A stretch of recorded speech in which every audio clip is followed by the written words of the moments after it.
Hello student, आपका स्वागत है नगीन बेस्ट डिजिटल लर्निंग चैनल में। आज हम लेकर आए हैं क्लास 12th की हिंदी बुक आरोह भाग 2 का चैप्टर नंबर 15 श्रम विभाजन और जाति प्रथा।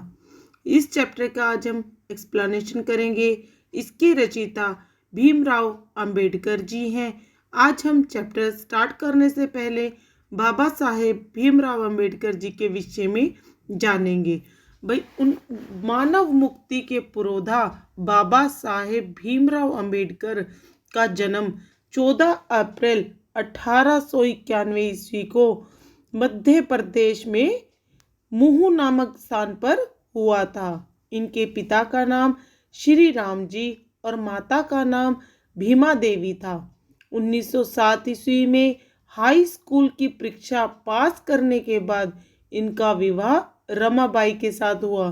उन्होंने 1923 ईस्वी में इन्होंने मुंबई के उच्च न्यायालय में वकालत शुरू की और 1924 ईस्वी में इन्होंने बहिष्कृत हितकारिणी सभा की स्थापना की।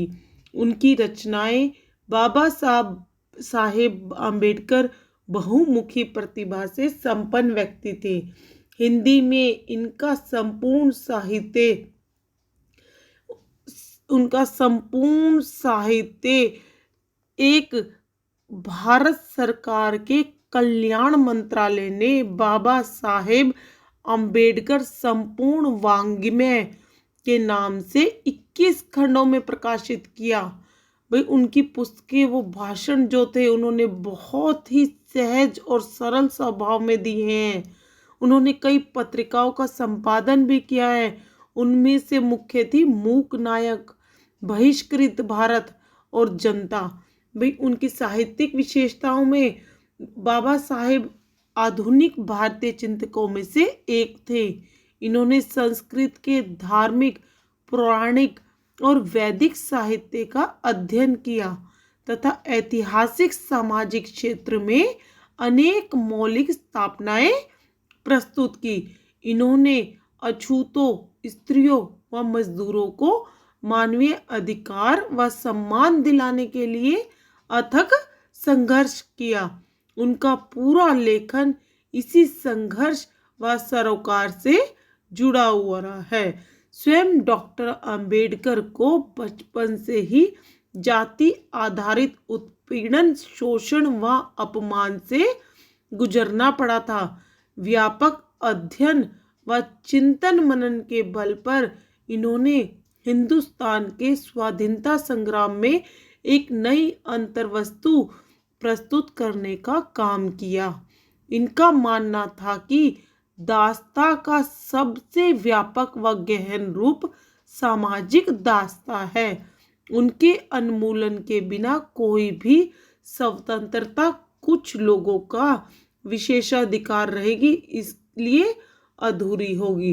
भाई श्रम विभाजन और जाति प्रथा जो पाठ है हमारा, यह पाठ अंबेडकर की विख्यात भाषण एनिहिलेशन ऑफ कास्ट पर आधारित है, जो 1936 में उन्होंने भाषण किया था। इसका अनुवाद ललही सिंह यादव ने जाति भेद का उच्छेद शीर्षक के अंतर्गत किया।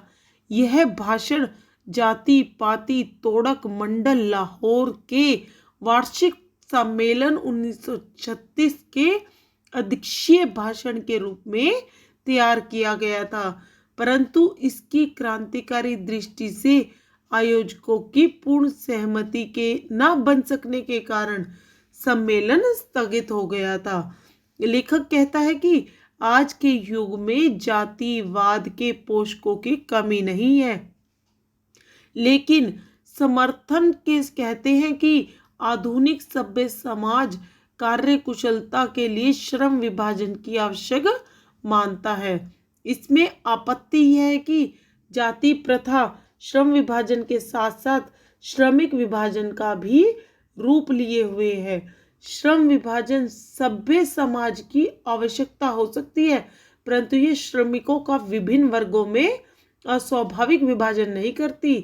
भारत की जाति प्रथा श्रमिक के अस्वाभाविक विभाजन के साथ साथ विभाजन विभिन्न वर्गों को एक दूसरे की अपेक्षा नीच ऊंच की भी करार देती है।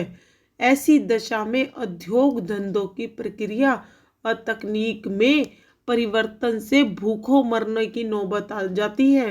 हिंदू धर्म में पेशा बदलने की अनुमति न होने के कारण कई बार बेरोजगी का सामना कर उभर आती है। भाई मनुष्य की स्वाभाविक प्रेरणा, रुचि व आत्म शक्ति को दबाकर उन्हें स्वाभाविक नियमों में जकड़कर निष्क्रिय बना देती है। अब हम इस चैप्टर का एक्सप्लेनेशन करेंगे। हम देखेंगे कि अंबेडकर जी ने इस चैप्टर में जाति प्रथा और श्रम विभाजन के विषय में क्या बताया है। यह विडंबना की बात है कि इस युग में भी जातिवाद के पोषकों की कमी नहीं है। भाई विडंबना यानी उपहास का विषय, कि यह उपहास के विषय की बात है कि इस युग में भी जातिवाद के पोषक यानी बढ़ाने वाला, यानी इस युग में भी जातिवाद को बढ़ाने वालों की कमी नहीं है। इसके पोषक कई आधारों पर इसका समर्थन करते हैं। भी पोषक यानी बढ़ाने वाले, समर्थन यानी स्वीकार करते हैं। भाई इसको बढ़ाने वाले कई आधारों पर इसको स्वीकार करते हैं। समर्थन का यह आधार यह कहा जाता है, भाई स्वीकार करने का समर्थन यानी स्वीकार करने का एक आधार यह भी कहा जाता है कि आधुनिक सभ्य समाज कार्य कुशलता के लिए श्रम विभाजन को आवश्यक मानता है। भाई जो आधुनिक सभ्य समाज है कार्य कुशलता को के लिए, कार्य में कुशलता पाने के लिए श्रम विभाजन को आवश्यक मानता है। श्रम विभाजन यानी मेहनत करने को आवश्यक मानता है। और चूंकि जाति प्रथा भी श्रम विभाजन का ही दूसरा रूप है, और जाति प्रथा भी श्रम विभाजन का दूसरा रूप है, इसलिए इसमें कोई बुराई नहीं है। इस तर्क के संबंध में पहली बात तो यही आपत्तिजनक है। भाई इसमें कोई बुराई नहीं है, और इस तर्क के विषय में यह कोई बुराई की बात नहीं है। इस तर्क के संबंध में पहली बात तो यही आपत्तिजनक है। भाई यह बात ही आपत्तिजनक है कि जाति प्रथा श्रम विभाजन के साथ साथ श्रमिक विभाजन का भी रूप लिए हुए है। भाई जो जाति प्रथा है ना, श्रम विभाजन के साथ साथ श्रमिक विभाजन, जो श्रम करता है उसके विभाजन के का भी रूप लिए हुए है। श्रम विभाजन निश्चय ही सभ्य समाज की आवश्यकता है। भाई जो ये श्रम विभाजन है वो सभ्य समाज की, एक अच्छे समाज की आवश्यक है। परंतु किसी भी सभ्य समाज में श्रम विभाजन की व्यवस्था श्रमिकों की विभिन्न वर्गों के अस्वाभाविक विभाजन नहीं करती। भाई अस्वाभाविक यानी जो सहज ना हो, भाई जो सहज ना हो उसका विभाजन नहीं करती है। यहाँ पे कहा है परंतु किसी भी सभ्य समाज में, भाई जो सभ्य समाज है, सभ्य अच्छा समाज है, उसमें श्रम विभाजन की व्यवस्था श्रमिकों के विभिन्न वर्गों में जो सहज ना हो विभाजन नहीं करती। भाई श्रम विभाजन की व्यवस्था श्रमिकों के विभिन्न वर्गों के होने से विभाजन नहीं करती है। भारत की जाति प्रथा की एक और विशेषता यह है कि यह श्रमिकों का अस्वाभाविक विभाजन ही नहीं करती, बल्कि विभाजित विभिन्न वर्गों को एक दूसरे की अपेक्षा ऊंच नीच भी करार देती है। भाई भारत की जाति प्रथा की जो एक और विशेषता है, करार मतलब समझौता, समझौता करती है। भारत की जाति प्रथा की एक और विशेषता है कि यह श्रमिकों का अस्वाभाविक, जो स्वाभाविक ना हो, विभाजन ही नहीं करती, अस्वाभाविक विभाजन करती है वो, बल्कि विभाजित विभिन्न वर्गों को, जो विभाजित हो जाते हैं वर्ग, उनको एक दूसरे की अपेक्षा ऊंच नीच भी करार देती है। भाई उनको, जो वर्ग विभाजित हो गए उनको ऊंच नीच के उसमें करार कर देती है। भाई समझौता करा देती है उनके उसमें, जो कि विश्व के किसी भी समाज में नहीं पाया जाता। विश्व के किसी भी समाज में नहीं पाया जाता, लेकिन भारत में यह सब कुछ पाया जाता है। जाति प्रथा को यदि श्रम विभाजन मान लिया जाए तो यह स्वाभाविक विभाजन नहीं है। अगर हम जाति प्रथा को ही श्रम विभाजन मान लेंगे तो यह स्वाभाविक विभाजन नहीं है, क्योंकि यह मनुष्य की रुचि पर आधारित नहीं है। कुशल व्यक्ति या सक्षम श्रमिक समाज को का निर्माण करने के लिए यह आवश्यक है कि हम व्यक्तियों की क्षमता इसी सीमा तक विकसित करें कि जिससे वह अपना पेशा या कार्य का चुनाव स्वयं कर सके। भाई यहाँ पर बताया है कि जो यह स्वाभाविक विभाजन नहीं, जाति प्रथा के लिए श्रम विभाजन मान लिया जाए तो यह स्वाभाविक विभाजन नहीं है, क्योंकि यह मनुष्य की रुचि पर आधारित नहीं है। जाति प्रथा कोई मनुष्य की रुचि पर आधारित नहीं है। कुशल व्यक्ति या सक्षम श्रमिक समाज का निर्माण करने के लिए आवश्यक है कि हम व्यक्तियों की क्षमता इस सीमा तक विकसित करें। भाई हम व्यक्तियों की क्षमता को इस सीमा तक विकसित करें कि वो अपना पेशा और कार्य स्वयं चुन सके। इस सिद्धांत के विपरीत जाति प्रथा का दूषित सिद्धांत यह है। भाई यह सिद्धांत सही है और इसके विपरीत जो जाति प्रथा का सिद्धांत है दूषित सिद्धांत है। इससे मनुष्य के प्रशिक्षण अथवा उसकी निजी क्षमता का विचार किए बिना दूसरे ही दृष्टिकोण, जैसे माता पिता के सामाजिक स्तर के अनुसार पहले से ही अर्थात गर्भाधारण के समय से ही मनुष्य का पेशा निर्धारित कर दिया जाता है। भाई इस जाति प्रथा के अनुसार जो सिद्धांत है वो बहुत दूषित है। इसमें मनुष्य के गर्भ धारण करने के समय से ही उसके पेशे को निर्धारित कर दिया जाता है। क्यों कर दिया जाता है? क्योंकि माता पिता के सामाजिक स्तर के अनुसार और मनुष्य के प्रशिक्षण और उसकी निजी क्षमता के विचार किए बिना उनका पेशा निर्धारित कर दिया जाता है। जाति प्रथा पेशे को दोषपूर्ण पूर्व निर्धारण ही नहीं करती, बल्कि मनुष्य को जीवन भर के लिए एक पेशे में बांध भी देती है। भाई जो जाति प्रथा होती है ना, वो पेशे को दोषपूर्ण निवारण नहीं करती, बल्कि उसे जीवन भर के लिए एक पेशे में बांध भी देती है। भले ही पेशा अनुपयुक्त और अपर्याप्त होने के कारण वह भूखों मर जाए, भाई चाहे वो भले उस पेशे उसके लिए उपयुक्त ना हो और उससे प्राप्त धन भी ना प्राप्त हो रहा और वो भूखा मर जाए, फिर भी वो उस जाति प्रथा उस पेशे में उसको बांध देती है। आधुनिक युग में यह स्थिति प्राय नहीं आती है। भाई आधुनिक युग में यह स्थिति आती है जाति प्रथा के कारण ही। भाई इनका मतलब है जाति प्रथा से ही लोगों के पेशे को नियुक्त कर दिया जाता है कि ये लोग, इस जाति के लोग ये काम करेंगे, इस पेशे को करेंगे। क्योंकि उद्योग धंधों की प्रक्रिया व तकनीक के में निरंतर विकास और कभी कभी अकस्मात परिवर्तन हो जाता है। भाई कभी कभी उद्योग धंधों की प्रक्रिया में, उसकी तकनीकी में और अचानक ही परिवर्तन हो जाते हैं।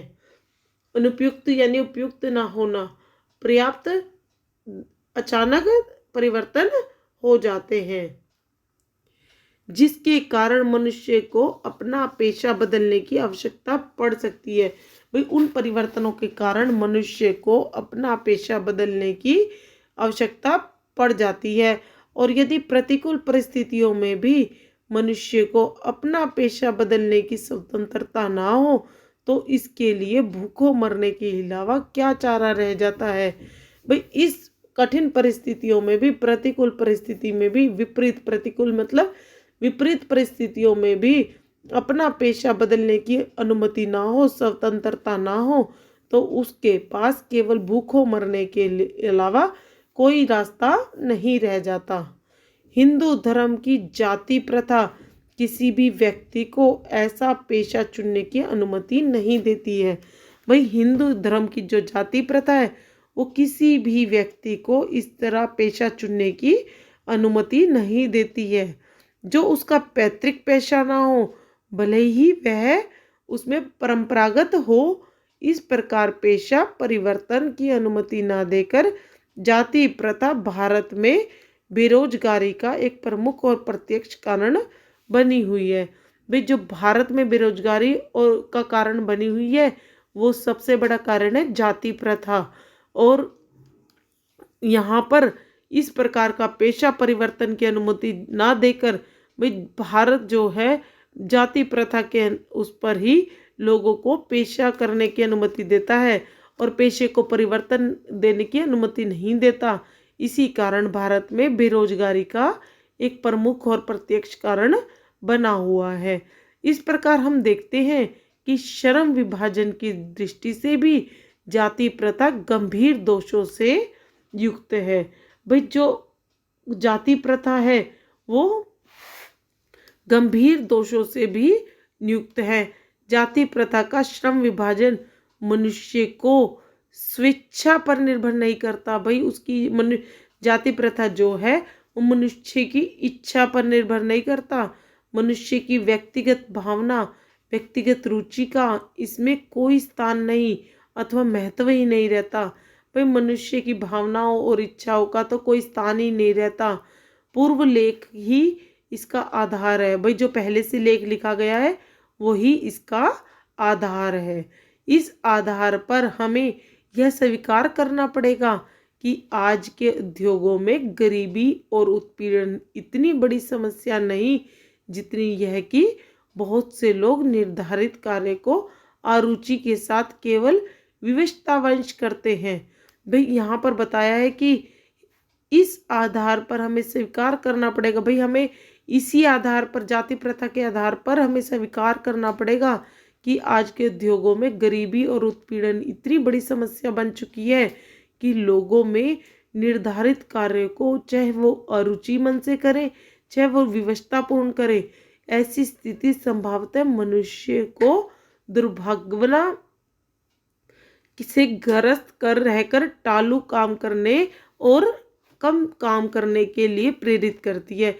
भाई ये जो इस तरह की स्थिति होती है वह मनुष्य को सिर्फ चालू काम करने और कम काम करने के लिए प्रेरित करती है। वो मन से काम नहीं करता, केवल चालू काम करके ही देता है। ऐसी स्थिति में जहाँ काम करने वालों का ना दिल लगता हो ना दिमाग और कोई कुशलता ऐसे प्राप्त की जा सकती है। भाई इस तरह के काम में जहाँ मनुष्य का ना मन लग रहा हो, ना दिल लग रहा हो, ना दिमाग, तो उस कार्य में कैसे कुशलता प्राप्त की जा सकती है, कुशलता यानी सफलता प्राप्त की जा सकती है। और यह निर्विवाद रूप से सिद्ध हो जाता है। भाई यह वास्तविक रूप से सिद्ध हो जाता है कि आर्थिक पहलू से ही भी जाति प्रथा हानिकारक प्रथा है। भाई यह सिद्ध हो जाता है कि आर्थिक पहलू से भी कि जाति प्रथा जो है वो एक हानिकारक प्रथा है, क्योंकि यह मनुष्य की स्वाभाविक प्रेरणा, रुचि व आत्मशक्ति को दबाकर उन्हें अस्वाभाविक नियमों में जकड़कर निष्क्रिय बना देती है। जो जाति प्रथा की है वो मनुष्य को स्वाभाविक प्रेरणा, रुचि, आत्मशक्ति को दबाकर उसे अस्वाभाविक नियमों में स्वाभाविकता से हटाकर अस्वाभाविकता की ओर जकड़कर निष्क्रिय बना देती है। तो इस प्रकार जाति प्रथा का श्रम विभाजन मनुष्य की स्वेच्छा पर निर्भर नहीं करता। इसमें व्यक्तिगत रुचि व भावना का कोई स्थान नहीं होता। पूर्व लेख ही इसका आधार है। ऐसी स्थिति में लोग काम में अरुचि दिखाते हैं। अतः आर्थिक पहलू से भी जाति प्रथा हानिकारक है, क्योंकि यह मनुष्य की स्वाभाविक प्रेरणा, रुचि व आत्मशक्ति को दबाकर उन्हें स्वाभाविक नियमों में जकड़कर निष्क्रिय बना देती है। तो इस प्रकार हमने चैप्टर का एक भाग श्रम विभाजन व जाति प्रथा का समाप्त किया।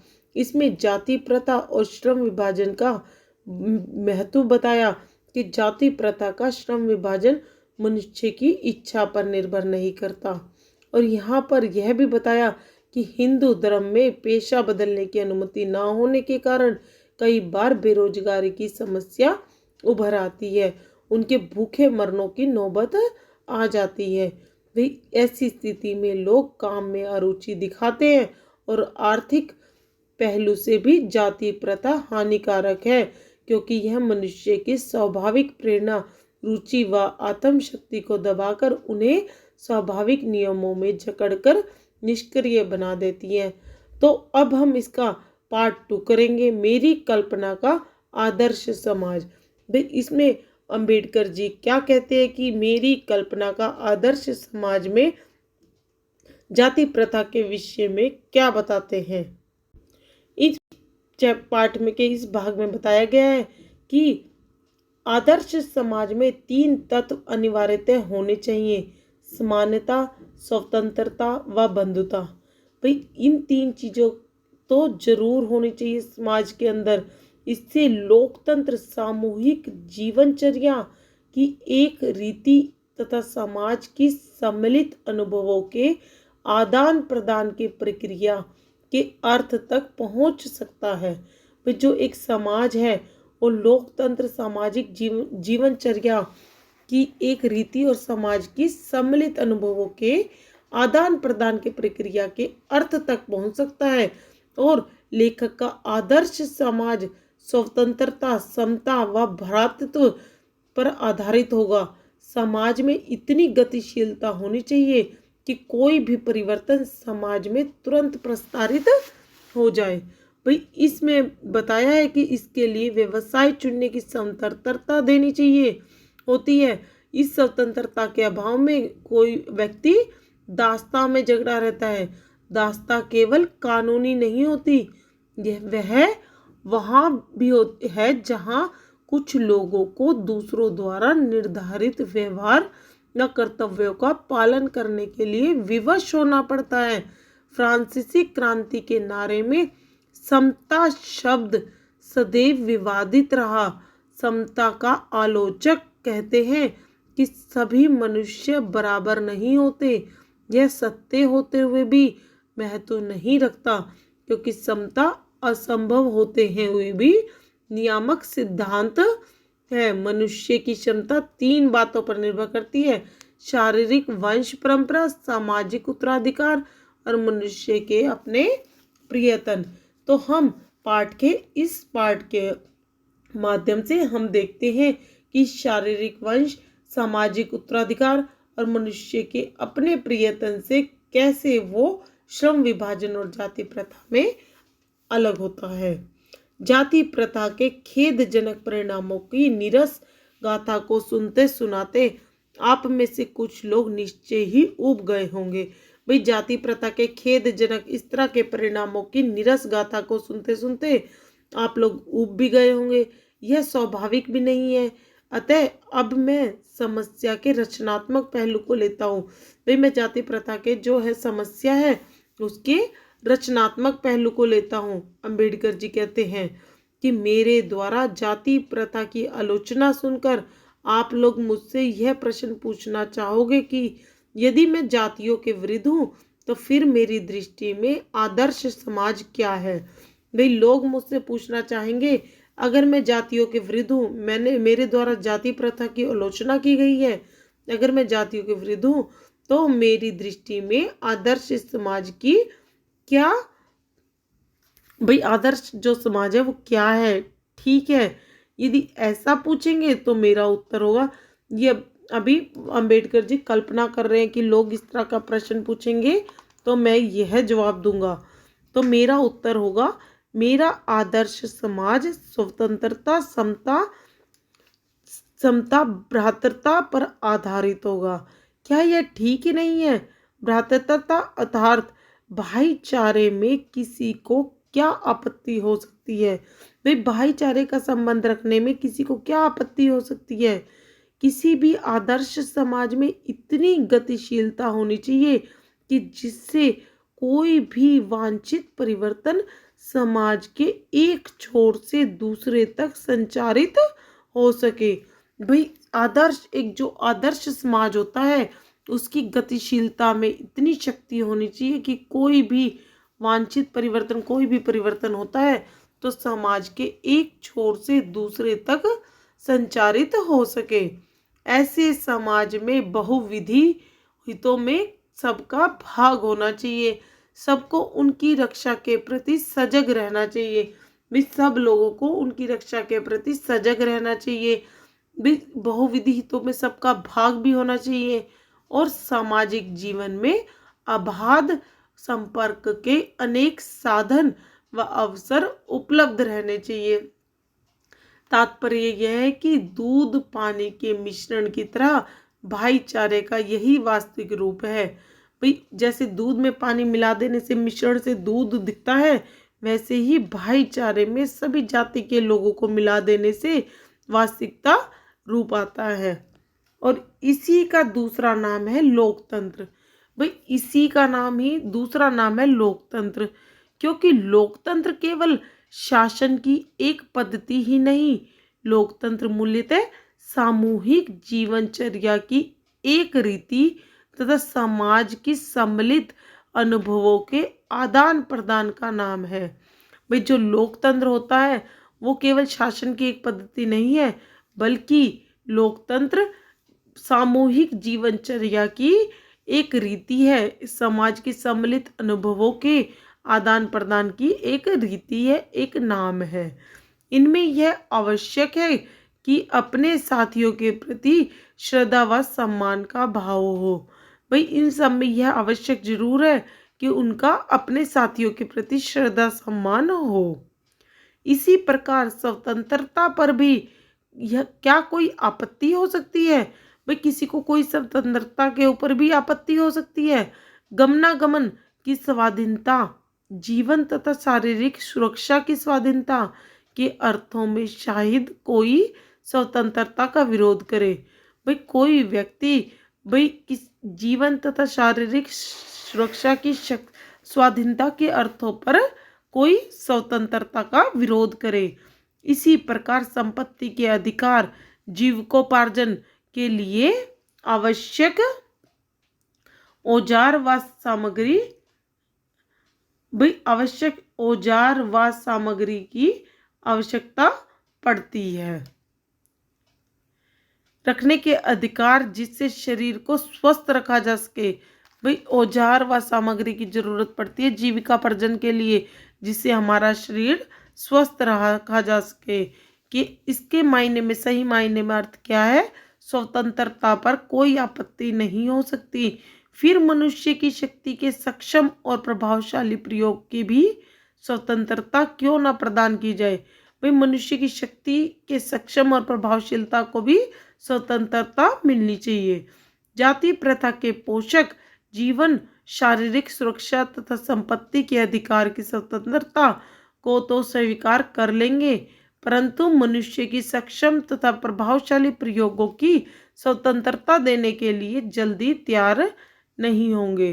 भाई जो लोग हैं वो जाति प्रथा के पोषक जीवन, शारीरिक सुरक्षा और संपत्ति के अधिकार की स्वतंत्रता तो दे देंगे, लेकिन मनुष्य के सक्षम तथा प्रभावशाली प्रयोगों की स्वतंत्रता देने के लिए जल्दी तैयार नहीं होंगे, क्योंकि इस प्रकार की स्वतंत्रता का अर्थ होगा अपना व्यवसाय चुनने की स्वतंत्रता किसी को नहीं है। भाई स्वतंत्रता किसी को नहीं है अपना व्यवसाय चुनने की, तो उसका अर्थ उसे दास्ता में जकड़ कर रखता है। भाई उसका अर्थ है कि वो उसे दास बनाकर उसको जकड़ कर रखता है, क्योंकि दास्ता केवल कानूनी पराधीनता को ही नहीं कहा जा सकता। भाई दास्ता केवल कानून ने जिसे पकड़ लिया, पराधीनता यानी उसको जकड़ लिया हो, उसे पकड़ लिया हो, उसे कैदी बना लिया हो, उसे ही नहीं कहा जा सकता। दास्ता में वह स्थिति भी सम्मिलित है जिससे कुछ व्यक्तियों को दूसरे लोगों के आधार निर्धारित व्यवहार और कर्तव्यों का पालन करने के लिए विवश होना पड़ता है। भाई दास्ता केवल उसे ही नहीं कहते कि जिसे कोई पकड़ लेता है कानूनी पकड़कर, पराधीनता को दास्ता नहीं कहते, बल्कि दास्ता कुछ व्यक्तियों को दूसरे लोगों द्वारा, नहीं कुछ व्यक्तियों को जो दूसरे लोग निर्धारित करते हैं व्यवहार और कर्तव्यों का पालन करने के लिए मजबूर होते हैं, वो उसे भी दास्ता कहते हैं। यह स्थिति कानून पराधीनता न होने पर भी पाई जा सकती है। उदाहरण के लिए जाति प्रथा की तरह ऐसे वर्ग होना संभव है जहां कुछ लोगों की अपनी इच्छा के विरुद्ध पेशा अपनाने पड़ते हैं। अब आइए समता पर विचार करें। भाई अभी हमने दासता पर विचार किया, अब हम समता पर विचार करते हैं। क्या समता पर भी किसी की आपत्ति हो सकती है? फ्रांसीसी क्रांति के नारे में समता शब्द ही विवाद का विषय रहा है। भाई जब फ्रांसीसी क्रांति हुई थी तो उसके नारे में समता शब्द की विवाद का ही कारण रहा है।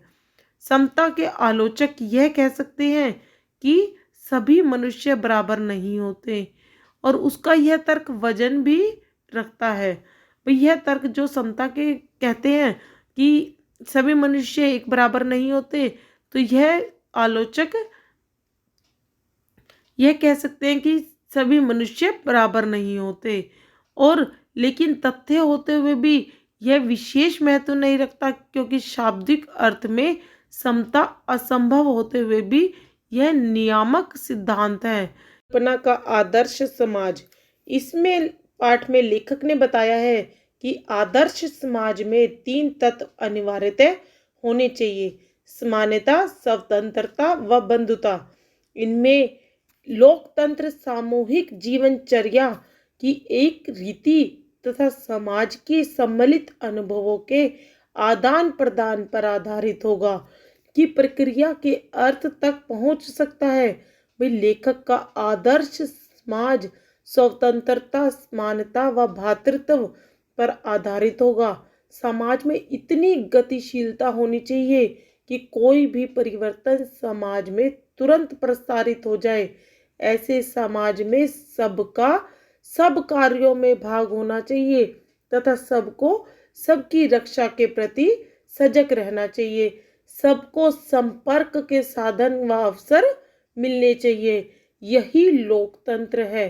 भाई यही लोकतंत्र का नियम बताया गया है, परंतु मनुष्य के सक्षम व प्रभावशाली प्रयोग की स्वतंत्रता देने के लिए लोग जो है वो तैयार नहीं है। इसके व्यवसाय चुनने की स्वतंत्रता देनी चाहिए। तो हम इस पाठ के जरिए देखते हैं कि लेखक हमें क्या बताना चाहता है। जाति प्रथा के खेदजनक परिणामों की निरस गाथा को सुनते सुनाते आप में से कुछ लोग निश्चय ही ऊब गए होंगे। भाई जाति प्रथा और श्रम विभाजन की खेदजनक परिणामों की निरस गाथा को सुनते सुनते आप ऊब गए होंगे। यह अस्वाभाविक भी नहीं है।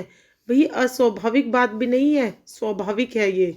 अतः अब मैं समस्या के रचनात्मक पहलू को लेता हूँ। भाई लेखक कहते हैं कि अब मैं समस्या के रचनात्मक पहलू को लेता हूँ। मेरे द्वारा जाति प्रथा की आलोचना सुनकर आप लोग मुझसे यह प्रश्न पूछना चाहोगे कि यदि मैं जातियों के विरुद्ध हूँ तो फिर मेरी दृष्टि में आदर्श समाज क्या है। भाई आप ये मेरे द्वारा जाति प्रथा की आलोचना, भाई मैं हमेशा जाति प्रथा की आलोचना करता रहता हूँ। मेरे मुंह से इस तरह की बातें सुनकर आप लोगों के मन में प्रश्न उठते होंगे, भाई यदि आप जातियों के विरुद्ध हैं तो आपकी दृष्टि में आज आदर्श समाज क्या है। ठीक है, यदि ऐसा पूछेंगे तो भाई कल्पना कर रहा है लेखक ये सब चीज़ों की, तो मैं क्या मेरा उत्तर होगा। भाई लेखक कहता है कि जब लोग मुझसे इस तरह के प्रश्न पूछेंगे तो मेरा उत्तर होगा कि मेरा आदर्श समाज स्वतंत्रता, समता, भ्रातृता पर आधारित होगा। भाई लेखक कहता है कि जो मेरा आदर्श समाज होगा वो स्वतंत्रता, समता व भ्रातृत्व पर आधारित होगा। समाज में इतनी गतिशीलता होगी कि कोई भी परिवर्तन समाज में तुरंत प्रसारित हो जाएगा। भ्रातृता और भाईचारे में किसी को क्या आपत्ति हो सकती है? भाई लेखक कहता है कि क्या यह ठीक नहीं है कि भ्रातृता और भाईचारे में किसी को कोई आपत्ति हो ही नहीं सकती। किसी की भी आदर्श समाज में इतनी गतिशीलता होनी चाहिए कि जिससे कोई भी वांछित परिवर्तन समाज के एक छोर से दूसरे तक संचारित हो सके। भाई आदर्श समाज में इतनी गतिशीलता होनी चाहिए कि जो परिवर्तन समाज में आए वो एक छोर से दूसरे छोर तक संचारित होता चला जाए। ऐसे समाज में बहुविधि हितों में सबका भाग होना चाहिए। सबको उनकी रक्षा के प्रति सजग रहना चाहिए। सामाजिक जीवन में अबाध संपर्क के कई अनेक साधन व अवसर उपलब्ध रहने चाहिए। तात्पर्य यह है कि दूध पानी के मिश्रण की तरह भाईचारे का यही वास्तविक रूप है। भाई दूध और पानी का जैसे मिश्रण होता है वैसे ही भाईचारे का वास्तविक रूप होता है। इसी का दूसरा नाम है लोकतंत्र, क्योंकि लोकतंत्र केवल शासन की एक पद्धति ही नहीं है। लोकतंत्र जो है वो शासन की पद्धति नहीं है, बल्कि लोकतंत्र मूलतः सामूहिक जीवनचर्या की एक रीति और समाज के सम्मिलित अनुभवों के आदान प्रदान का नाम है। जो लोकतंत्र होता है वो मूलतः क्या होता है? जीवनचर्या की एक रीति होती है और समाज के आदान प्रदान, अनुभवों के आदान प्रदान का नाम होती है। इनमें यह आवश्यक है कि अपने साथियों के प्रति श्रद्धा व सम्मान का भाव हो। भाई लोकतंत्र में यह बहुत जरूरी आवश्यक है कि साथियों की, भाई जो वो उनके साथी होते हैं उनकी आपस में श्रद्धा और सम्मान की भावना होनी चाहिए। इसी प्रकार स्वतंत्रता भी क्या कोई आपत्ति हो सकती है? भाई स्वतंत्रता में भी कोई आपत्ति हो सकती है। गमनागमन की स्वाधीनता, जीवन तथा शारीरिक सुरक्षा की स्वाधीनता के अर्थों में शायद ही कोई स्वतंत्रता का विरोध करे। भाई जीवन तथा शारीरिक सुरक्षा, जो अपने जीवन की सुरक्षा करता है, शरीर की सुरक्षा करता है, और स्वाधीनता के अर्थों में कोई शायद ही कोई स्वतंत्रता का विरोध करे। भाई सब स्वतंत्रता मांगते हैं अपने जीवन की रक्षा करने के लिए, शरीर की रक्षा करने के लिए। इस प्रकार संपत्ति के अधिकार, जीविकोपार्जन के लिए भी आवश्यक औजार व सामग्री रखने के अधिकार, जीव जिससे शरीर को स्वस्थ रखा जा सके के अर्थ में भी स्वतंत्रता पर कोई आपत्ति नहीं हो सकती।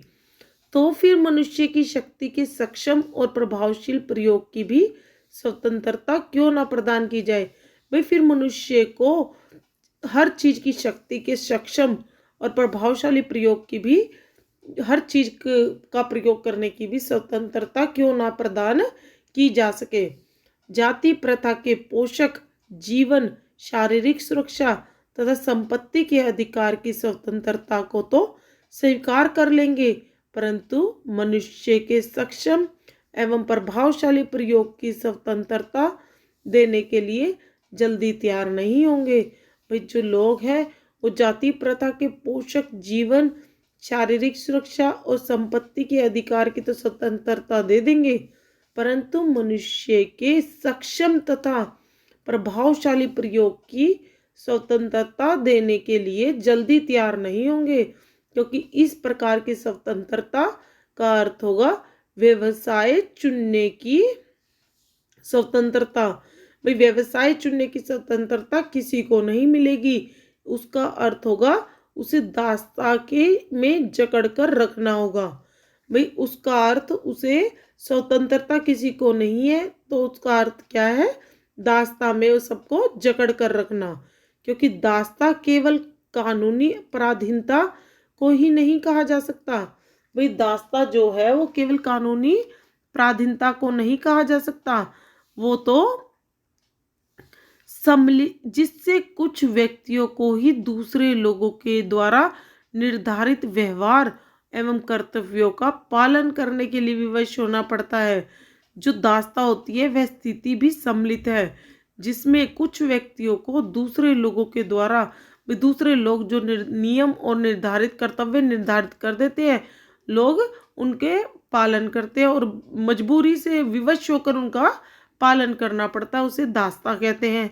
यह स्थिति कानूनी पराधीनता ना होने पर भी पाई जा सकती है। भाई कानूनी पराधीनता ना होकर भी पाई जा सकती है। उदाहरणतः जाति प्रथा की तरह ऐसे वर्ग होना संभव है जहां कुछ लोगों की अपनी इच्छा के विरुद्ध पेशे अपनाने पड़ते हैं। भाई यहाँ पे जाति प्रथा के कारण ऐसे वर्ग भी है जहां पर कुछ लोगों को अपनी इच्छा, अपनी मर्जी के विरुद्ध अपने काम को, कार्य को अपनाना पड़ता है। अब आइए समता पर विचार करें। हमने दास्ता को देखा, अब लोकतंत्र को देखा, फिर दास्ता को देखा, अब हम समता पर विचार करेंगे। क्या समता पर किसी की आपत्ति हो सकती है? समता पर किसी की आपत्ति नहीं होनी चाहिए। फ्रांसीसी क्रांति के नारे में समता शब्द ही विवाद का विषय रहा है। भाई जो फ्रांसीसी क्रांति के नारे में विवाद हुआ था उसमें मेन वो समता शब्द ही विवाद का कारण रहा है। समता के आलोचक यह कह सकते हैं कि सभी मनुष्य बराबर नहीं है। समता यानी समानता यानी बराबर, तथा उनका यह तर्क वजन भी रखता है। भाई यह तर्क भी उनका वजन रखता है कि सभी मनुष्य बराबर नहीं है, लेकिन तथ्य होते हुए भी यह विशेष महत्व नहीं रखता, क्योंकि शाब्दिक अर्थ में समता असंभव होते हुए भी नियामक सिद्धांत है। मनुष्य की क्षमता 3 बातों पर निर्भर करती है: शारीरिक वंश परंपरा पर, सामाजिक उत्तराधिकार पर अर्थात सामाजिक परंपरा के रूप में माता पिता की कल्याण कामना, शिक्षा तथा वैज्ञानिक ज्ञानार्जन आदि सभी उपलब्धियां जिनके कारण सभ्य समाज जंगली लोगों की अपेक्षा विशिष्टता प्राप्त करता है। अंत में नंबर 3 मनुष्य के अपने प्रियतन।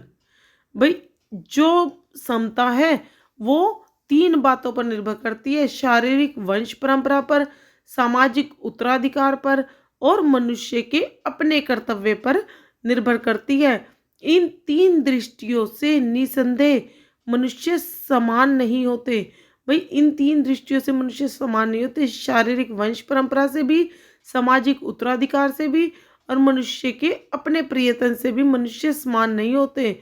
तो क्या इन विशेषताओं के कारण समाज को भी उनके साथ असमान व्यवहार करना चाहिए? भाई उनमें असमानता तो होती ही होती है और इन विशेषताओं के कारण समाज को भी असमानता का व्यवहार करना चाहिए। समता विरोध करने वालों के पास इसका क्या जवाब है?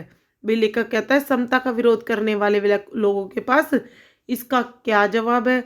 व्यक्ति विशेष के दृष्टिकोण से असमान प्रियतन के कारण असमान व्यवहार को अनुचित नहीं कहा जा सकता।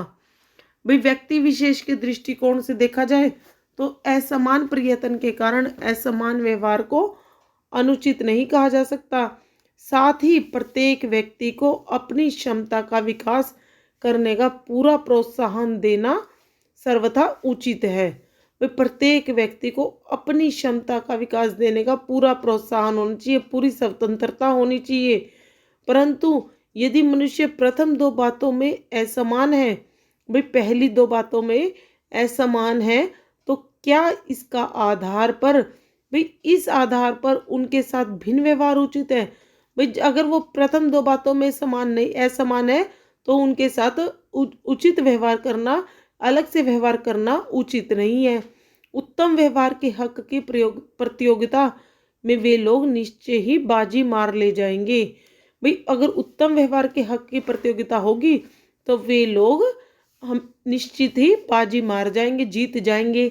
जिन्हें उत्तम कुल, शिक्षा, पारिवारिक ख्याति, पैतृक संपदा और व्यावसायिक प्रतिष्ठा का लाभ प्राप्त है। भाई लेखक कहता है कि जिन लोगों को उत्तम व्यवहार के हक के पर भाई उत्तम कुल की, शिक्षा की, पारिवारिक ख्याति प्राप्त है, पैतृक संपदा प्राप्त है और व्यावसायिक प्रतिष्ठा का लाभ प्राप्त है, इस कारण पूर्ण सुविधाएं संपन्नों को भी उत्तम व्यवहार का हकदार माना जाना वास्तव में निष्पक्ष निर्णय नहीं कहा जा सकता। भाई इन सब चीज़ों के हर चीज़ से संपन्न होते हुए भी उत्तम व्यवहार का हकदार माना जाना, चाहे उसमें उत्तम व्यवहार हो या ना हो, हकदार माना जाना वास्तव में निष्पक्ष निर्णय नहीं कहा जा सकता, क्योंकि यह सुविधा संपन्नों के पक्ष में निर्णय देना होगा। भाई यह जो सुविधा है संपन्नों के पक्ष में निर्णय है, यह व्यवहार के पक्ष में निर्णय नहीं है।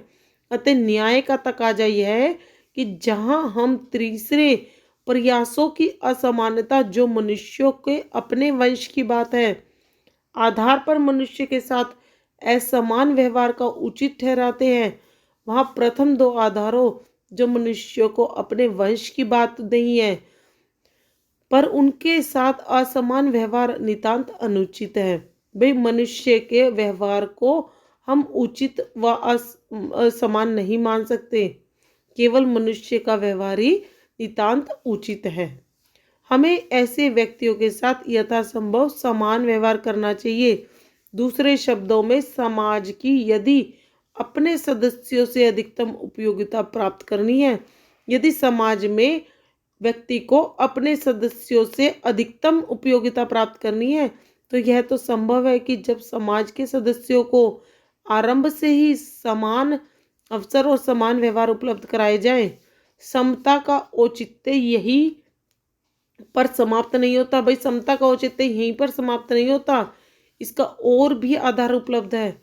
एक राजनीतिक पुरुष का बहुत बड़ी जनसंख्या से पाला पड़ता है। भाई, एक राजनीतिक पुरुष जो होता है उसका बहुत बड़ी जनसंख्या से पाला पड़ता है, कई तरह के लोगों से उसका पाला पड़ता है। अपनी जनता से व्यवहार करते समय राजनीतिज्ञ के पास ना तो इतना समय होता है, ना प्रत्येक के विषय में इतनी जानकारी होती है, जिससे वह सबकी अलग अलग आवश्यकताओं और क्षमताओं को के आधार पर वांछित व्यवहार अलग अलग कर सके। भाई, वो सबके साथ हर स्थिति में अलग अलग व्यवहार नहीं कर सकता। वैसे भी आवश्यकताओं और क्षमताओं के आधार पर भिन्न व्यवहार कितना भी आवश्यक तथा औचित्यपूर्ण क्यों ना हो। भाई, आवश्यकताओं के समय हमें अलग से व्यवहार होता है और क्षमताओं के समय अलग से व्यवहार होता है। कितना भी भिन्न व्यवहार क्यों ना हो, वो आवश्यकताओं और औचित्यपूर्ण क्यों ना हो, मानवता के दृष्टिकोण से समाज दो वर्गों व श्रेणियों में नहीं बांटा जा सकता। ऐसी स्थिति में राजनीतिज्ञ को अपने व्यवहार में एक व्यवहार्य सिद्धांत की आवश्यकता रहती है। भाई, जो राजनीतिज्ञ है उसको अपने व्यवहार में एक सिद्धांत की आवश्यकता होती है। यह व्यवहार्य सिद्धांत यही होता है कि व्यवहार्य सिद्धांत क्या होता है कि सब मनुष्य के साथ समान व्यवहार किया जाए। भाई, वो एक मनुष्य की स्थितियों को ना देखकर सभी मनुष्यों के साथ समान व्यवहार किए। राजनीतिक यह व्यवहार इसलिए नहीं करता कि सब लोग समान होते हैं, बल्कि इसलिए कि वर्गीकरण एवं श्रेणीकरण संभव होता है। इस प्रकार समता यद्यपि काल्पनिक जगत की वस्तु है, फिर भी राजनीतिज्ञ को सभी परिस्थितियों की दृष्टि में रखते हुए, भाई सभी परिस्थितियों को दृष्टि में रखते हुए उसके लिए यही मार्ग भी उचित रहता है, क्योंकि यही व्यवहारिक भी है और यही उसके व्यवहार की एकमात्र कसौटी। इस तरह हमने इस चैप्टर को संपूर्ण किया और इसमें लेखक ने हमें पार्ट वन में हमें बताया जाति प्रथा को श्रम विभाजन का ही रूप ना मानने के पीछे अंबेडकर ने श्रमिक विभाजन को नहीं माना है।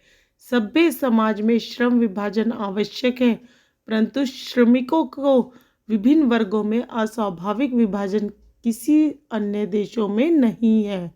भारत की जाति प्रथा में श्रम विभाजन मनुष्य की रुचि पर आधारित नहीं होता, वह मनुष्य की क्षमता या प्रशिक्षण को दरकिनार करके जन्म पर आधारित पेशा निर्धारित करता है। भाई, बालक में अपने मन से पेशे को जो ग्रहण नहीं करता तो उसके भूखे मरने की नौबत आ जाती है। तो जाति प्रथा समाज समय में, भाई जो जाति प्रथा भारतीय समाज में बेरोजगारी व भुखमरी का भी एक कारण बनती रही है, क्योंकि यहाँ जाति प्रथा पेशे का दोषपूर्ण निवारण है। दोषपूर्ण निवारण ही नहीं करती, बल्कि मनुष्य को जीवन भर के लिए एक पेशे में बांध भी देती है। उसे पेशा बदलने की अनुमति नहीं होती, भले ही पेशा अनुपयुक्त या अपर्याप्त होने के कारण वह भूखा मर जाए। आधुनिक युग में यह स्थिति प्राय आती है, क्योंकि उद्योग धंधों की प्रक्रिया व तकनीक में निरंतर विकास और कभी कभी अकस्मात यानी अचानक से परिवर्तन हो जाता है, जिसके कारण मनुष्य को अपना पेशा बदलने की आवश्यकता पड़ सकती है। ऐसी परिस्थिति में मनुष्य को पेशा ना बदलने की स्वतंत्रता ना हो तो भूखमरी व बेरोजगारी बढ़ती है। हिंदू धर्म की जाति प्रथा किसी भी व्यक्ति को पैतृक पेशा बदलने की अनुमति नहीं देती। भाई, हिंदू धर्म की जो जाति प्रथा स्थिति है वो मनुष्य को पैतृक पेशा बदलने की अनुमति नहीं देती। आज यह स्थिति नहीं है। शारीरिक सरकारी कानून, समाज सुधार व शिक्षा के कारण जाति प्रथा के बंधन कमजोर हुए, पेशे संबंधी बंधन समाप्त प्राय हैं। यदि व्यक्ति अपना पेशा बदलना चाहे तो जाति बाधक नहीं है। आज के समय में जाति प्रथा बंधक नहीं है। इसके बाद लेखक ने दास्ता और समता के विषय में बताया। दास्ता, लेखक के मत से दास्ता से अभिप्राय केवल कानूनी प्राधीनता नहीं है। दास्ता की व्यापक परिभाषा है किसी व्यक्ति को अपना व्यवसाय चुनने की स्वतंत्रता ना देना। इसका सीधा अर्थ है उसे दास्ता में जकड़ कर रखना। इसमें कुछ व्यक्तियों को दूसरे लोगों द्वारा निर्धारित व्यवहारों व कर्तव्यों का पालन करने पर विवश करता है। सामाजिक उत्थान के लिए समता का होना अनिवार्य है। भाई, दास्ता और समता के विषय में लेखक ने पार्ट 2 में बताया है। और इस तरह हमने अपने चैप्टर को समाप्त किया। हर चीज़ को हमने देखा, एक एक लाइन का मीनिंग पढ़ा और समझा। आपने इसको अच्छे से समझा और पढ़ा होगा। वीडियो अच्छा लगे तो लाइक, शेयर और सब्सक्राइब करना। आगे हम इसके solution, NCERT solutions, questions, extra question, MCQs questions लेकर आएंगे और हमारे साथ बने रहे। तब तक के लिए थैंक यू।